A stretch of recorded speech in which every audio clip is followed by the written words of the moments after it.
Hi friends, welcome to channel. இப்போ நம்ம பார்க்க போகிற வீடியோ என்னென்னு பார்த்துட்டிங்கன்னா, சாய்ஸ் அகாடமி இருக்குது பார்த்தீங்களா. இந்த சாய்ஸ் அகாடமியோட பிஓகே புக்கு தான் ரிவ்யூ பார்க்க போகிறோம். ஓகேங்களா. ரீசெண்டாக வந்து 530 வந்து இந்த புக்கு ரிலீஸ் பண்ணியிருந்தாங்க. அதோட டீட்டெயில் ரிவ்யூ தான் பார்க்க போகிறோம். இப்போ நிறைய பேர் சொல்லலாம், இப்போ இது வந்து ப்ரொமோஷன் கொடுக்குறாங்க அப்படின்னு சொல்லலாம். நான் பர்சனலாக அந்த புக்கை வந்து பை பண்ணியிருக்கேன். அந்த பை பண்ண ஸ்க்ரீன்ஷாட்டை இங்கே வீடியோவில் கொடுக்குறேன், பார்த்துக்கோங்க. ஓகேவா. 530 நான் வந்து அவங்ககிட்ட பை பண்ணி தான் வாங்கியிருக்கேன். இது வந்து ப்ரொமோஷன் இல்லை, புரியுதுங்களா. நமக்கு ஒருத்தர் வந்து இந்த சாய்ஸ் புக்கை வந்து நீங்கள் ரிவ்யூ போடுங்கன்னு சொல்லியிருந்தாரு. நான் அதுக்கு முன்னாடி இந்த புக்கை ஆர்டர் பண்ணிட்டேன். சரி, இது எப்படி இருக்குன்னு பார்த்துடலாம். ஓகேவா. ஃபஸ்ட்டு இந்த புக்கை வந்து நமக்கு எத்தனை 4 புக்காக பிரிச்சுருக்காங்க. இது ஒன்று பார்த்துக்கோங்க, 4 புக்காக பிரிச்சுருக்காங்க நமக்கு. சரிங்களா.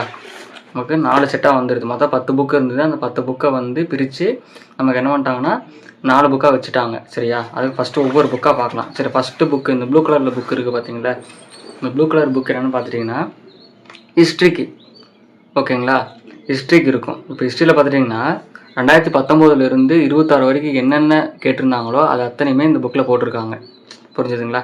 எப்படி போட்டிருக்காங்கன்னா, இப்போ வித் எக்ஸ்பிளேஷன் சொல்கிறாங்கல்ல, அது அத்தனை கொஸ்டின்லாம் எக்ஸ்பிளைனோட இல்லை. முக்கியமான கொஸ்டின்ஸுக்கும் ஒவ்வொரு கொஸ்டினும் எக்ஸ்பிளைன் போட்டிருந்தாங்க. நான் இது எப்படி நினச்சி வாங்கினேன்னா, இப்போ ஒவ்வொரு கொஸ்டின் எக்ஸ்பிளைன் பண்ணியிருப்பாங்க. எப்படின்னு பார்த்துட்டிங்கன்னா, இப்போ உதாரணத்துக்கு இப்போ இங்கே வருங்க, இந்த 13வது கொஸ்டின் பாருங்களேன். ரோமானிய தொழிற்சாலையை மார்ட்டின் வீலர் கண்டுபிடித்திடமே ஆச்சரியர். ஓகேவா.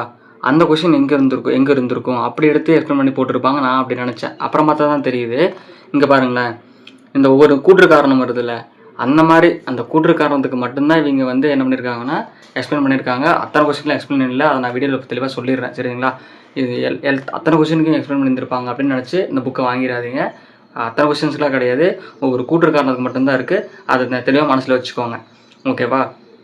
கிட்டத்தட்ட 103 தேர்வில் 8200 கொஸ்டின்ஸ் மேலே இந்த புக்கில் இருக்குது. புரியுதுங்களா. ஃபஸ்ட்டு பார்த்தீங்கன்னா இது வந்து டபுள் கலர் பார்த்துக்கோங்க. டபுள் கலரில் வந்து இந்த புக் இருக்கும். டபுள் கலர் அதை பார்த்துக்கோங்க. ஃபுல்லாக டபுள் கலர் இருக்கும். இந்த புக்கு 1ன்னு போட்டு இது வந்து நமக்கு ஹிஸ்ட்ரி. இது இப்போ இந்த புக்கில் ஃபுல்லாக ஹிஸ்ட்ரி கொடுத்துருப்பாங்க. அடுத்த புக்கில் ஐஎன்எம் போட்டிருப்பாங்க. புரிஞ்சுதுங்களா. அந்த ஒரே புக்கில் ஐஎன்எம் ஹிஸ்ட்ரி அடங்கிடும். ஆல்ரெடி இப்போ நமக்கு இந்த புக்கை பார்க்கும்போது பார்த்துக்குங்க, டபுள் சைடு பிரிச்சுருக்காங்களா. அப்போ ஒவ்வொன்றும் ஒவ்வொரு கலரில் இருக்கும். நமக்கு வந்து பார்த்துட்டிங்கன்னா இவங்க ஆல்ரெடி இவங்களோட டெஸ்ட் பேட்ச் ஜாயின் பண்ணியிருந்தீங்கன்னா தெரிஞ்சுருந்துருக்கும். அவங்க இந்த மாதிரி டெக்ஸ்ட் யூஸ் பண்ணுவாங்கன்ட்டு. என்ன ஒரு பெட்டரான டெக்ஸ்ட் யூஸ் பண்ணால் இன்னுமே நல்லாயிருக்கும் நான் சொல்லுவேன். ஏன்னா இந்த டெக்ஸ்ட்டை விட இன்னும் டிஃப்ரெண்ட்டாக டெக்ஸ்ட் இருக்கும். அந்த மாதிரி டெக்ஸ்ட்டு யூஸ் பண்ணாங்கன்னா இனிமேல் வந்து நமக்கு வந்து நல்லாயிருக்கும். புரிஞ்சுங்களா. பார்க்குறதுக்கும் படிக்கிறதுக்கும் நமக்கு நல்லாயிருக்கும். டெக்ஸ்ட்டு மட்டும் கொஞ்சம் வேறு மாதிரி மாற்றினா இன்னுமே நல்லாயிருக்கும். டபுள் காலமாக பிரித்து ஒவ்வொன்றும் எங்கே இருக்குன்னு போட்டிருப்பாங்க. இன்னொரு விஷயம் என்னென்னா, போன புக்கில் பார்த்துட்டிங்கன்னா நமக்கு இந்த கொஷின் எந்த எக்ஸாமில் கேட்டிருந்தாங்க, எந்த வருஷம் மென்ஷன் பண்ணியிருந்தாங்க. இந்த வருஷம்லாம் எதுவுமே மென்ஷன் பண்ணலை. அப்படியே ஒரு கொஷின் பேங்க் மாதிரி கொடுத்துட்டாங்க. பியூகே கொஷின் பேங்க் மாதிரி கொடுத்துருக்காங்க. அதை பார்த்துக்கோங்க. இங்கே வந்து போட்டிருக்காங்க டிஎன்பிஎஸ்சி கொஷின் ஒரிஜினல் ஃபீல் கொடுத்துருப்பாங்க. இந்த இடத்துல தெரியுதா. ஒரிஜினல் ஃபீல்டில் இருக்காது. நீங்கள் உங்களுக்கு வந்து கொஷின் பேங்க் மாதிரி இருக்கும். நீங்கள் எடுத்து படிச்சுட்டு போயிட்டே இருக்கலாம். புரிஞ்சுதுங்களா. இதான் ஃபஸ்ட்டு புக்கில் என்ன கொடுத்துருக்காங்க, ஹிஸ்ட்ரியும் ஐஎன்எம் கொடுத்துருக்காங்க. அடுத்து 2வது புக்கு பார்க்கும்போது நமக்கு 2வது புக்கில் என்ன கொடுத்துருக்காங்கன்னா, நமக்கு வந்து பார்த்தீங்கன்னா polity, full and full polity தான். இந்த ஒரு புக்கில் ஃபுல்லாக பாலிட்டி மட்டும்தான் இருக்கும். அதை பார்த்துக்கோங்க. புரிஞ்சுங்களா. அது வந்து 2வது புக்கு ஃபுல்லாக நமக்கு இது வந்து இது என்ன கலரில் கொடுத்துருக்காங்கன்னா ரோஸ் கலரில் கொடுத்துருக்காங்க நமக்கு. ஓகேங்களா. Full and full rose colour கொடுத்துருக்காங்க. நமக்கு 24 டாப்பிக்காக பிரித்து அந்த ஒவ்வொரு எக்ஸாமில் என்னென்ன கேட்டிருக்காங்கிறது இப்படி இங்கே மென்ஷன் பண்ணியிருக்காங்க. ஓகேங்களா. இதுவும் அதே மாதிரி தான் டபுள் காலமாக பிரித்து முக்கியமான கொஸ்டின்ஸ் மட்டும் அவங்க என்ன பண்ணியிருக்காங்க எக்ஸ்பிளைன் பண்ணிவிட்டு விட்டுட்டு போயிட்டாங்க. இப்போ ஓகேங்களா. பார்த்துக்கோங்க. ஒவ்வொரு இதுக்கும் ஒவ்வொரு பண்ணியிருப்பாங்க. பார்த்துக்கோங்க.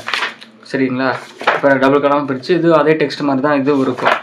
இப்போது முடிஞ்சிச்சா. இப்போ இது ஓரளவு எத்தனை பேஜ் இருக்குதுன்னு பார்த்துட்டிங்கன்னா நமக்கு கிட்டத்தட்ட இது வந்து 104 பேஜ் இருக்குது. இது மட்டும் எப்படின்னா பாலிட்டி மட்டும். புரிஞ்சுதுங்களா. ஓகே. இப்போ பாலிட்டி மட்டும் அது இருக்கா. சரி, அடுத்து பார்த்தீங்கன்னா பொருளாதாரமும் அறிவியலும் பார்க்க போகிறோம். பொருளாதாரம் அறிவியலும் எப்படின்னா நமக்கு 2 சப்ஜெக்ட் இதிலே அடங்கிருச்சு. பொருளாதாரம் அடங்கிருச்சு, அறிவியல் அடங்கிருச்சு. புரியுதுங்களா. இதுவும் அதே மாதிரி தான். இது வந்து பச்சை கலரில் கொடுத்துருக்காங்க. படிக்கிறதுக்கு நல்லா தான் இருக்குது, இல்லைன்னு சொல்லலை. படிக்கிறதுக்கு நல்லா இருக்குது. கலரில் கொடுத்துருக்கும் போது நமக்கு படிக்கிற நல்லா தான் இருக்கும்.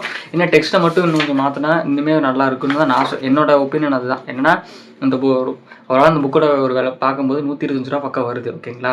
ஒரு புக்கு விலை 125 ரூபா வருது. மொத்தம் 530 ரூபா ஆகுது. ஆனால் இவங்க எஃபோர்ட் ஓகே தான். ஆனால் இப்போ நல்லா தான் போட்டிருக்காங்க. என்ன டெக்ஸ்ட்டை மட்டும் இன்னும் கொஞ்சம் அடுத்து எடிஷனில் மாற்றினாங்கன்னா இன்னுமே நல்லாயிருக்கும். புரிஞ்சுதுங்களா. ஏன்னா ஆல்ரெடி இந்த புக்கு வாங்கினவங்களுக்கு இதுக்கு முன்னாடி இவங்க பிவிக்கு புக் வாங்கியிருப்பாங்களே, அவங்களுக்கு இவங்க எதாவது ஆல்டர்னேட்டிவ் பண்ணால் நல்லாயிருக்கும். ஆல்ரெடி அப்டேட் பண்ண கொஸ்டின்ஸ் வந்து டெலகிராமில் அனுப்பிச்சுட்டாங்கன்னா இனிமேல் நல்லாயிருக்கும். அதை அந்த சாய்ஸ் அகாடமி வந்து கன்சிடர் பண்ணால் நல்லாவே இருக்கும். புரிஞ்சுதுங்களா. அடுத்து புவியியலையும் யூனிட் 6, அதுக்கப்புறம் வந்து நமக்கு அந்த தமிழ்நாடு வளர்ச்சி நிறுவனம் இருக்கும் பார்த்தீங்களா, அதையும் உள்ளே ஒட்டுக்கா போட்டு நமக்கு வந்து இன்க்ளூட் பண்ணிட்டாங்க. புரிஞ்சுதுங்களா? அதை நீங்கள் பார்த்துக்கோங்க.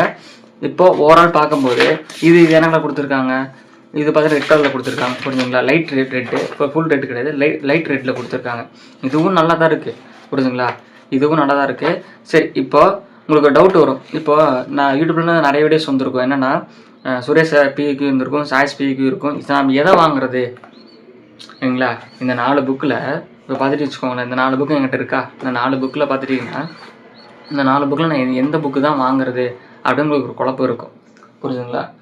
இப்போ என்னோடய சஜஷன் எனக்கு என்னென்னு கேட்டிங்க அப்படின்னா, உங்கள்கிட்ட அமௌண்ட் இருக்குது, எனக்கு வந்து பைலிங்குலாக வேணும், எனக்கு பைலிங்குல் வேணும், அதுவும் இல்லாமல் வந்து எனக்கு வந்து சரியான டாபிக் வைஸில் பர்ஃபெக்டாக இருக்கணும், இந்த டாப்பிக்கில் இந்த கொஷின்ஸ் வரணும் அப்படின்னு நீங்கள் நினச்சிங்க அப்படின்னா சுரேஷ் பக்கம் போயிருங்க.